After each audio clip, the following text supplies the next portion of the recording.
do da da do da da do.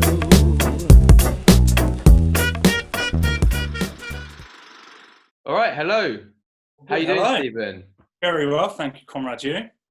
Yeah, not too shabby. Thanks for joining me on this call. Thanks for agreeing to be grilled for 45 minutes. Pleasure. And afternoon grilling's always enjoyable. Yeah, exactly. What are afternoons for if not for grilling? Exactly. So I wanted to, do this interview with you because I've always obviously admired your skills. I've got a bit of a crush on your website copy. Ella kind of takes the piss out of me for it. Every now and then I bring it up and go, no, it needs to be like Stephen Marsh's website. That's what it should be like, Very kind of you. So I think it's a good, for our community, obviously we're making this video for our community. I think a great place to look in order to see good copy as a freelancer is your website. So yeah. I thoroughly recommend it. Right. And yeah, wanted to pick your brains about a few things and hear a bit about your journey and your story. Sure. So without further ado, let's start with how you started this whole journey. Sure. Brute force, really. I didn't have any experience. I didn't work in an agency or do any of those things. I had a degree in English, which we all know isn't an awful lot of use to anyone. Yeah. And I was weeks away from becoming a teacher, actually. I am it's what everyone does when they can't think of what to do with their degree, right? Yeah, true. So I applied for a course and got onto a PGCE and was literally weeks away. And I thought, well, I'll fill the gap with doing some writing on the side and sort of, save some money before I move off to do my course. And then it just kind of really naturally blew up into something that was going to be more interesting and better paid, to be frank, than what I was intending on doing. So teaching kind of got put to the side. Yeah. How did it? Did you take a course then? What's the? No. So I started out with, and this is much to the dismay of many of my copywriting colleagues, I started out on the marketplace websites like People Per Hour and those kind of things. Yeah. And they get a bit of a bad rep, and I understand why. The argument, for people who don't know that are watching this, you go on, someone's got some work and you bid for the price you're willing to do the work for. So there's a tendency for prices to be driven downwards, which isn't great. But I think for me, I just set this very clear benchmark of this is how much I want to earn per hour, bearing in mind that I was working part-time. And so I had a comparison of, is this going to be better than my day job? And as long as it was better than that, allowing for the fact that I had no experience, then that was going to be fine for the first few months. And then we would kind of creep it up from there. So I think those websites, obviously that was a decade or so ago, but I think those websites can be really useful for getting your start, but you have to be very selective with what you want to do. Yeah, and we, in the community, in the academy itself, we do encourage our learners to start there. I mean, as you said, you need to start somewhere, right? There's that catch-22 of not having a portfolio of work necessarily. You need to get some paid work experience and understand, how to kind of meet a brief, etc. Yeah, because that's and that's not, this better than I do. That's 90% of the job is how you run your business as much as it is what you write. Like they're both crucially important in how you deal with clients and how you interpret a brief and those kind of things. And you need to kind of go hands-on and start learning how to do those things first. Yeah, definitely. Do you have any tips then for these types of platforms, People Per Hour, Odesk, etc.? Do you, in terms of creeping up, you said you kind of creeped up, you start with whatever you can get. Are there any tips for kind of getting through to people and helping them understand they should be paying a bit more than other copywriters, perhaps in sort of other countries, India perhaps, that are trying to kind of bring that rate down? Yeah, I mean, I think, to be honest with you, Konrad, it's the same advice that I would give to someone who was getting work from clients directly. You should always really be working on the basis that your prices are going to gradually go up over time. Yeah. I want to be charging more next year than I did last year. And I think it's just remember that, starting out when you're just doing bits and bobs here and there, it can all seem a bit kind of flighty, but you're running a business, and the aim of the business is to charge enough money to constantly grow the business if possible. And, once you get to a certain critical mass of work, you're just going to run out of hours in the day. So the only way you can grow from there is to increase the prices. Tips in terms of really tactical stuff for starting out on those platforms: write a template for this is what my bid or my proposal is going to look like. And I do that now. It's just that they're in nice, well-designed PDFs. Have a template, pick some bits where you're going to slot in, all right, this is specific to the job or to the client or to the industry, and make your bidding process or once you're further along, your proposal process as efficient as humanly possible, because then you can afford to get 10 no's. And if you bill enough on the one that says yes, it'll all work out in the end. Yeah, definitely. I think I completely agree. I remember being in those platforms both as a freelancer and someone looking for freelancers, in fact. And then there would just be some standout, applications. You could see it was kind of a template, but the proof was in the pudding. The way they wrote that application, it showed how good they were as a copywriter, and therefore sort of demonstrated the value you'd be getting. And I think value comes, when it comes to dealing with clients, I think value comes from, or the perception of value comes from really strange places. Like I've recruited a handful of people for big projects on those websites, and when I get something that feels a bit like a template, but they've made some effort to customize it, I kind of respect, like, oh, you must have other work, you must be busy. Like, that adds value for me, that you haven't wasted. If I think you've wasted 4 hours of your life writing a bid to me, probably suggest you're not using your time very wisely. That's quite interesting. Yeah, it's that almost sort of reverse psychology of saying, I'm busy, and then creating that sort of sense of scarcity.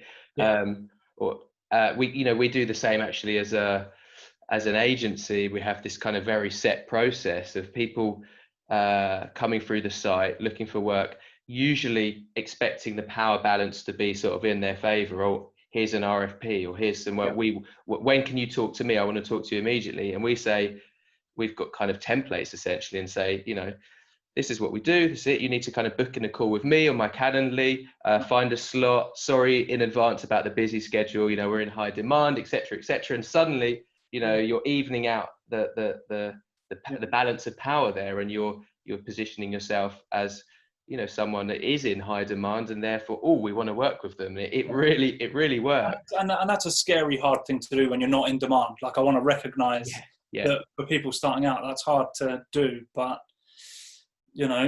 without wanting to call it a con, it's certainly an actor as a confidence game, what we do. And confidence is so vital. Whether you actually feel it inside yourself, it's kind of neither here nor there, but coming across like you're confident and you know what you're doing, that's crucial. Definitely. I mean, I do have to say, it becomes easier to do that when you do have a lot of leads coming in. Obviously, when you are desperate, it's hard to kind of not seem desperate, but it's important not to, I'd say. So anything that you struggled with at the beginning of your career that you sort of overcame and can help? I guess there are a million things, I'm sure, and there are probably things that I didn't know I was struggling with that someone else could point out. But I think the confidence thing is something that we all face, and at different points in your career, that kind of imposter syndrome idea. Certainly when I was starting out, I didn't really know what I was doing, and there was truth to my imposter syndrome. I was just kind of making it up as I went along. And then I gradually learned, and then that's something that has stuck with me. There are always these flashpoints. So I think the first time I billed 4 figures, I thought, I can't charge someone 4 figures. This is ridiculous. And I had that little niggle there. And first time I did a very technical project, I'm never going to make sense of all this material. They're going to catch me out. When I started pitching and going to kind of, expensive buildings to sit down and talk to someone who's, genuinely a very capable businessman. I had a project that went on last year with someone who's on Dragon's Den. That was an intimidating meeting. There was a lot of imposter syndrome there. Yeah. But I think the lesson learned, if I was thinking about people starting out, is just kind of get comfortable with it, because if you don't feel that imposter syndrome, I think you're probably being oblivious to the fact that you always need to learn stuff, and you're never the finished product. So it's an uncomfortable feeling, but I think it's a good instinct. It keeps you kind of hungry and always getting better. Yeah, such an important thing to talk about, I think. And imposter syndrome is a very real thing, and we all feel it here in the agency as well, like on a weekly basis. And I don't know if this is exactly the right phrase, but you know, you got to fake it till you make it, to a certain degree. And I think I actually did this little, it's like a 6-minute talk with 20 slides. They call it Pecha Kucha. Did that for an agency collective that we're a member of. Yeah. Talking about the story of the creative copywriter. And I think one of the things that we did quite early on was we looked at, you know, agencies that were 3 times our size, looked at their websites, looked at their branding, and tried to be as slick as them, you know. And so while we were kind of very small, we were managing to convert kind of bigger brands because we looked the part, you know. We were sort of in a way faking it until we were making it. I don't know how to make that bit rhyme, but we made it. Yeah, till we made it. So yeah, I think it's great advice to sort of be at ease with your imposter syndrome. It's naturally going to happen, and it shouldn't put you off from pursuing this kind of career. Yeah, and it's the sort of thing that interviews like this maybe don't always talk about so much, or if you go on social media, you know, it looks like everyone is totally on their A game all the time, and it just doesn't work like that, you know. Yeah. And so what floats your boat, Stephen? What's your favorite type of copywriting project to take on? I think for me it's always tone of voice. I love doing tone of voice, and that's mainly because I think most tone of voice is terrible. Most guidelines that I get sent from an agency or whatever, I glance through them and they're useless to me, so they're going to be useless to anyone in-house who's trying to write something. There's no hope. I think they're really hard to do well, and when you do them well and you stick those kind of personality traits or those bits of copy around an office, and the employees, you know, the cleaner says, oh yeah, that sounds like what it feels like to work here. That's the most rewarding kind of work that I can do, I think.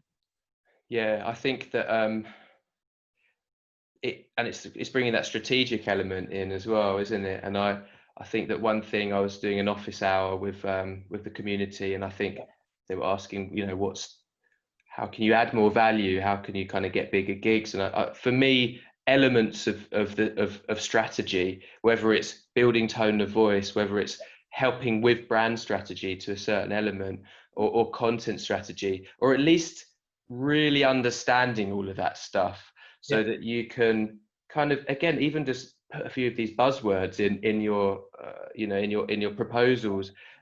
It does. You talked about perception of value. I think that's where that really helps to increase that sort of perception of value. You know, they're getting not just words. They're not just getting time for someone typing away at a keyboard. They're getting strategic value. Yeah, and I think there's a perception of value on those projects as well. You know, a tone of voice is in terms of marketing for a business and copy, it's kind of this foundational thing. So again, if you've been trusted to do that for a brand that's well known, then for your next client, that's a huge kind of stepping stone. Definitely. And all right, let's talk about, I know you hate this word, B2B. We can talk about why. I want to talk about B2B copy. Sure. I know that you obviously write both B2B and B2C, but for the sake of this interview, let's focus a bit on, I know you've done a lot of brilliant work for us when it comes to kind of B2B copy, bringing the message to life for perhaps corporate, perhaps, would otherwise be seen as quite dull Boring. subject Yeah, matters, very boring topics. So, yeah, I mean, what do you think are the main considerations when writing B2B copy? And what's the bone that you have to pick with B2B? Sure. So, I mean, let's start with the bone, I guess, right? So, B2B, it's easy to get caught up then in this idea of like a business talking to another business. I've never heard a business speak. It doesn't. You can do a tone of voice, but you're still a person writing a thing, and I think that's super important. That it's one person speaking to another person, and I think that's the same in B2B and it's the same in B2C. The thing that I would say is different and is important, and a really important distinction between the two, is in B2B, as a copywriter, particularly as a freelancer, but even just generally as a copywriter, you have to be kind of aware of the journey that you'll probably have to take a business on. Yeah. In a lot of B2B settings, there's just an astonishing amount of collateral that they put out across a year. Brochures, a website, blog posts, whatever. Yeah. And it's partly a recent trend that more of that's being kind of brought in-house, sort of cost-saving exercise, I think. And a lot of your big B2C brands wouldn't dream of trying to do that in-house. Whereas I think in B2B, because there's so much of it and it's potentially a huge saving, there's an attempt to write a lot of stuff in-house. So as much as kind of delivering good copy, I think with B2B, the challenge that's distinct is you've got to kind of motivate internal people to be consistent and to trust the tone of voice and to trust the direction that the copy's going. Yeah. I think that stuff is a bit of a unique challenge. I think that, talking of journeys, because you mentioned the word journey there, I'd say also understanding the journey of their buyers might be different. Obviously, this is kind of a big sweeping generalization, but I suppose with some B2B clients, they're selling something that might be more of a high consideration decision. Yeah. If it's a big complex offering, like some kind of technology, like a software as a service or something.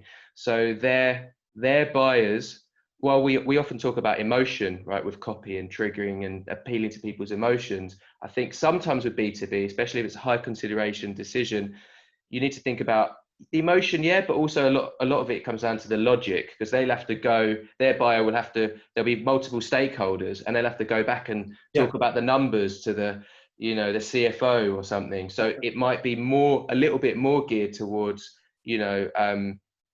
the business benefits, the kind of tangible results and numbers than perhaps an offering if you're selling, I don't know, a pair of jeans or something. Obviously, it's more emotion led. Lifestyle. Yeah, I think so. I mean, I think my approach to B2B tends to be that you still kind of lead with the emotive.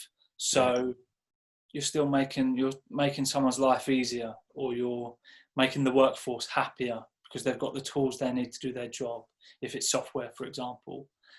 But yeah, you're absolutely right. Then you need to back that up with some hard numbers and proof points that really seal the deal. Yeah. And what do you think most B2B companies get wrong with their messaging and their copy? I think beyond the kind of general lack of humanity and just not making it very, very person to person. Yeah. I think consistency is a massive issue, partly to do with that in-housing thing. Just kind of rushing to get things right, or having 50 different stakeholders involved in making the decision about marketing and then never quite deciding which is the right way to go. I think consistency is a big thing. Too many different people, different departments, writing bits of copy, messaging, and lack of consistency in terms of the tone of voice across all of it. Exactly, and the underlying messaging, and it's not just how you're saying it; it's the what you're saying as well. Really, we should all be trying to push the same story. And I think as a copywriter, it's another way that you can be kind of copywriter plus and add a little bit more value is saying very clearly from the outset of a project, like, I like you, person from a business, but I'm not here for you. I'm here to make sure the audience get what they need. Yeah. And so if you try and ruin this, I'm going to be the one that has to say to you, whoa, hold your horses. This is going down a dark path. Come back to the light. Yeah. And that's not always an easy thing to do, but I think that's a way that you can really add value, is being an advocate for kind of clarity and consistency.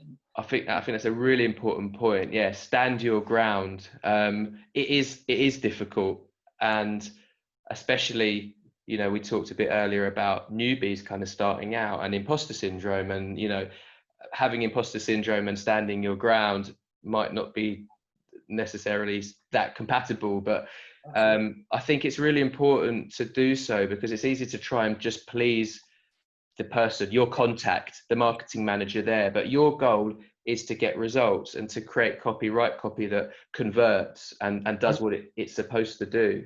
Absolutely. And your goal is to please them at the end when they look back and they say, this is a really great project. This has come out really well. Yeah. You don't have to please them all the way along, just as long as you do it at the end, you know, and you kind of, they get what they need, even if they didn't realize that was quite what they were after. And then you can say, I told you so, and have like a mic drop moment.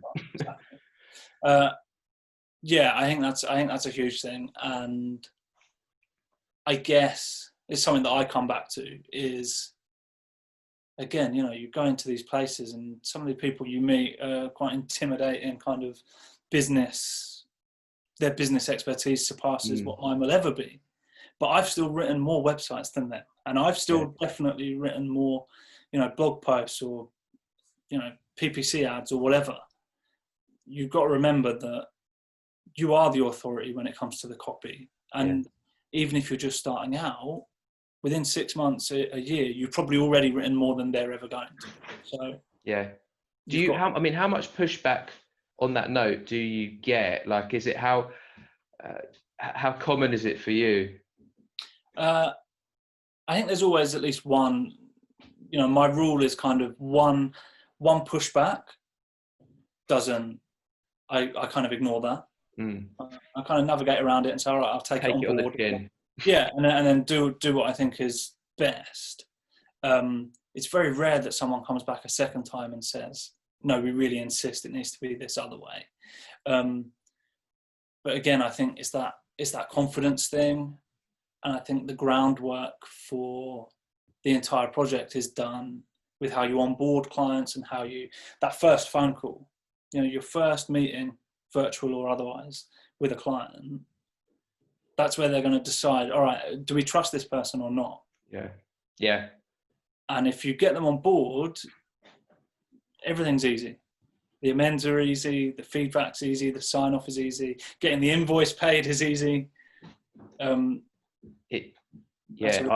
completely agree. It's about setting the tone, isn't it? In terms of, you know, that, and there's that kind of primacy effect where we say don't judge a book by its cover, but, you know, when someone meets you, the way that you onboard them, the way you present yourself, that first moment, that first interaction or meeting or whatever it is going to kind of set their expectations and the way that they'll kind of deem how much value you can add to them from that point onwards. So that's why it is so important to get proposals right, to get, you know, even things like design and process, have a bit of process and show them that you have process, you know, and like I said, get the balance of power right. So they're like, oh, this guy or this copywriter's got, you know, has got a process and they want us to follow that, you know, that gives me confidence in them. They've done it before, you know, it's not their first rodeo. Absolutely. And I guess, you know, they'd be lucky to have you working on their project and putting it together for them, you know, as much as you might feel when you're starting out, like, I'll be lucky if anyone just says yes. You know, they'll be lucky to have someone that's, you know, committed and capable. Yeah, exactly. Cool, great advice. So talking of B2B and complex offerings, you know, I imagine you've worked on a few in terms of like tech and there's more and more these days. I mean, we work with a lot. It's a big part of our offering, because I think tech companies and SaaS companies naturally need copy, perhaps more so than others even, because they've created some new technology. Technology sort of inherently should be new and different to other technology, but it's kind of born from the minds of developers. They don't necessarily know how to break it down, simplify it, humanize it, make it engaging, compelling, etc.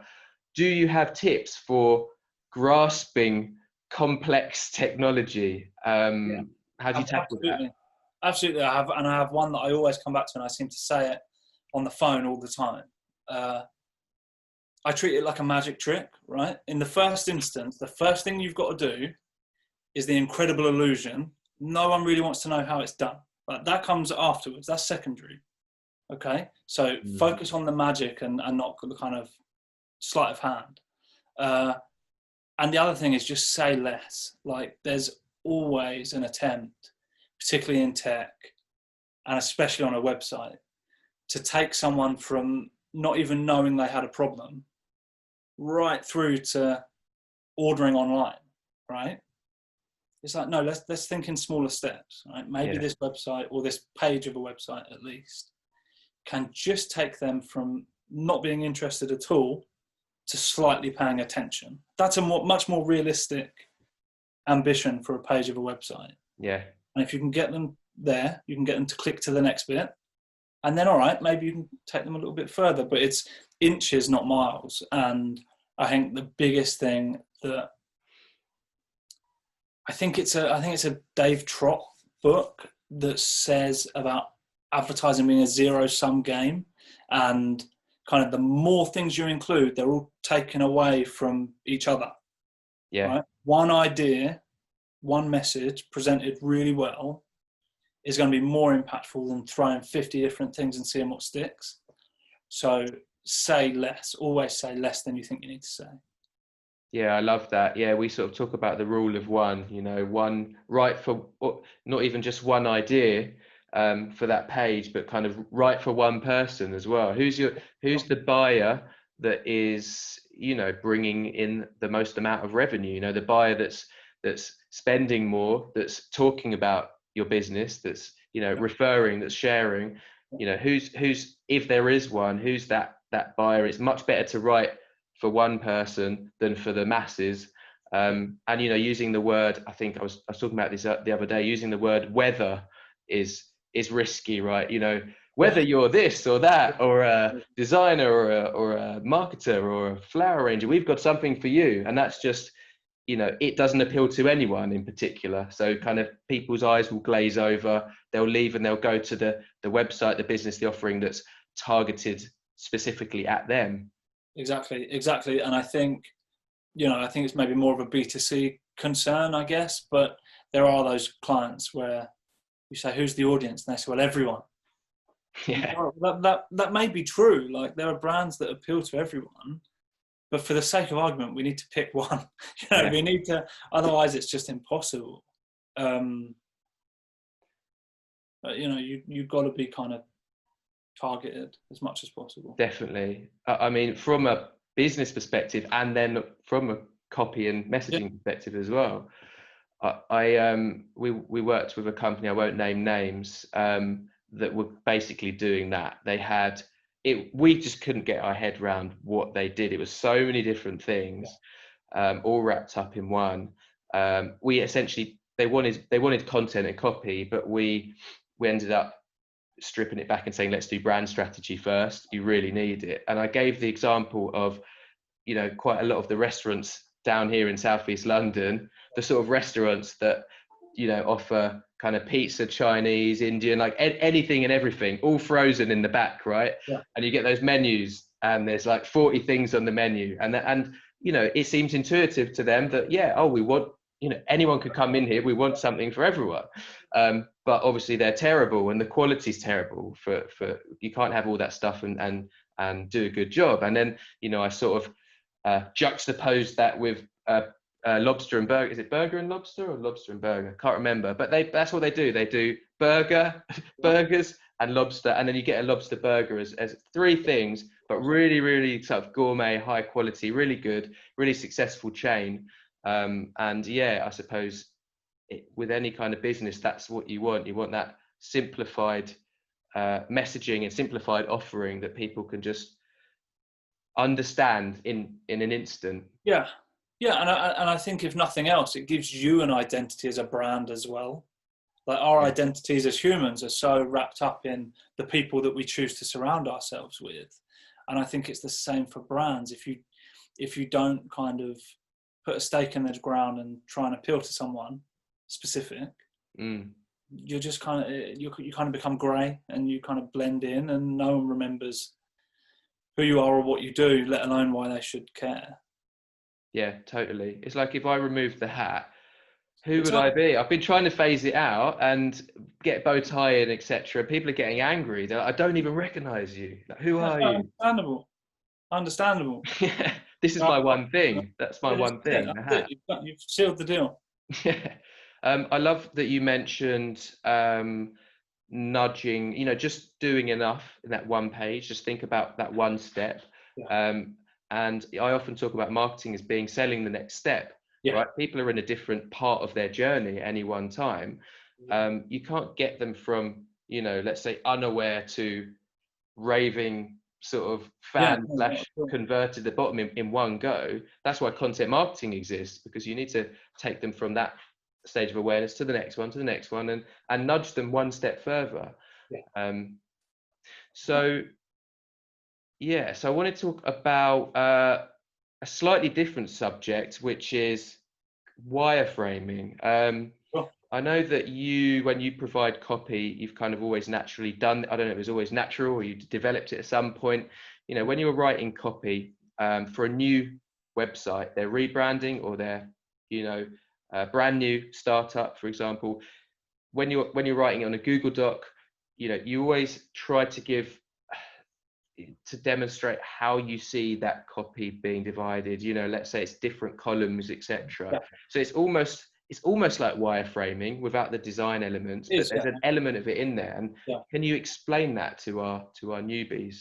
Yeah, I mean, it's something I've always done, really. I think with a website, right, like we've all seen probably those heat maps of how people's eyes go in weird, unexpected directions. So I think it just makes sense. Like you're not writing copy to be an island, you're writing it to be a website. So put it in a kind of, at least a rough structure. And, I'm always open to a designer coming along and designing it because they know more about that than I do.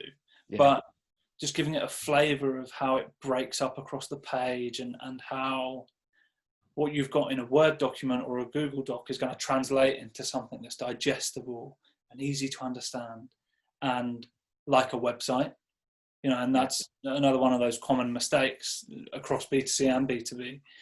They just take anything and then they make that their website. Oh, we've got this brochure. That's our website now. Yeah. So it needs to be written for that. Yeah. And I suppose the job as the copywriter, which I think is really important, especially for new copywriters, it's not just to write compelling, powerful words. It's taking people on a journey, isn't it? Especially when it's online. It's understanding the user or visitor flow. Where are they going to click? How are you going to push them to the information that they need to make the decision that you want them to make? Yeah, and I like being involved from as early in that process to as late in that process. I'll sit down by myself or with the designer and work out kind of, all right, what is the user journey? Let's look at the types of users we've got on the website and how are they going to get through it.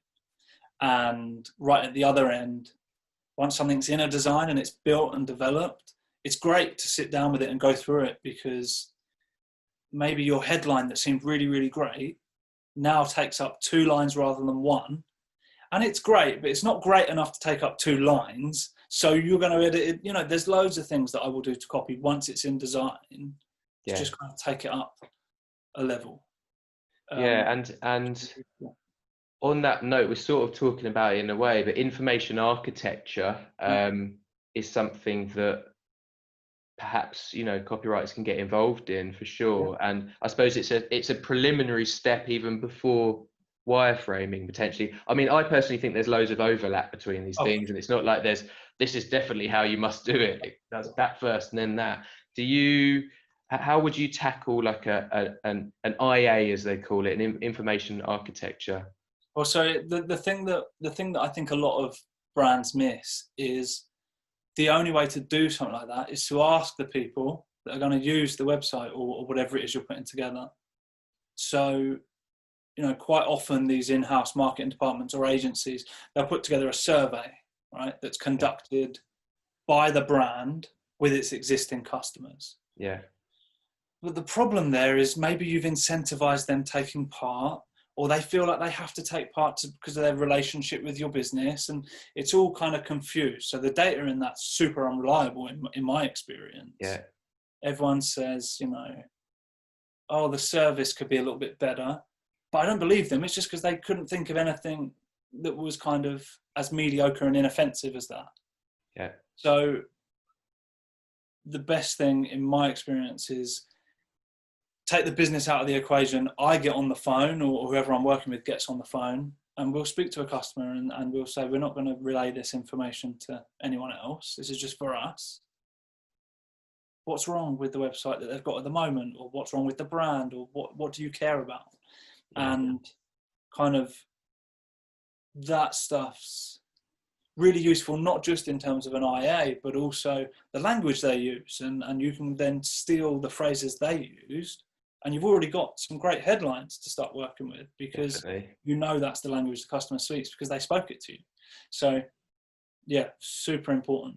I completely agree. And I love that we've brought data into this. And also, I was literally we're going to start putting video content out other than the interviews on LinkedIn. And I've got one, it's called Screw the Data Sometimes, in brackets. And I'm talking a bit about that, the problem with just surveying people.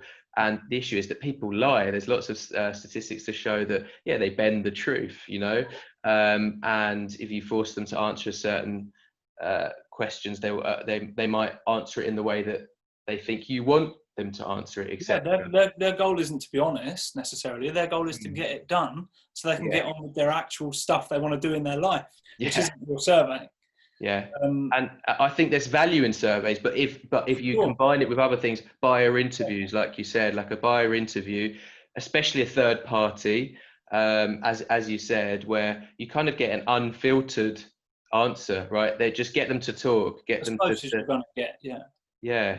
And another little, I think, trick that can be done, I think probably isn't done enough, is an exit poll on a website once it's already up, because if you think about, if you're only surveying customers, that's the 1% of people that converted from your website, or however many. What about all the other browsers that you don't know why they're leaving? And exit polls can kind of force people to get a bit more information about what didn't they see, what information didn't they get. Exactly. Exactly. And I think for me, like that kind of sums up the B2B world for me.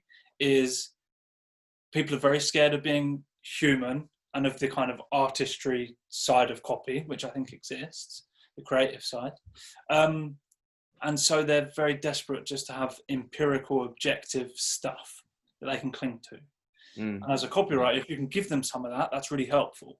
It's the same reason that they conduct these surveys and then don't allow for any interpretation of the data.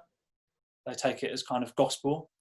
And it's also the reason that B2B tends to cling to those rules. Never say anything negative in copy. Never use the word we. Literally going through and crossing out anytime you've said we. Yeah.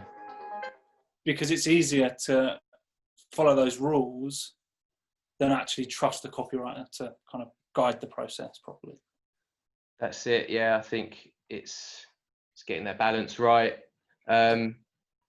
And if if again, back to our sort of learner copywriters, if they can understand these things that we're talking about, like how to gather voice of customer data and use it, and information architectures, wireframing, all of that kind of stuff. Again, and you can list them, even if they're buzzwords, but even put them into your sort of, you know, if you're on people per hour, and mention things like that. Again, it's more and more to add to the perceived value. Yeah. It's like all things that some, especially smaller businesses, if you're working with startups, probably haven't thought about. No. And it's not just perceived value, it's actual value, because if you get all of that right, if you do have a way of, you know, charging a bit extra to jump on the phone with customers, you're going to do a better job. Your copy will work better, so the value will actually be there, and you can charge more. So I think everyone wins in that situation. And it's easier to write. It makes your life easier as a copywriter because there's less guesswork. Definitely. Awesome. All right.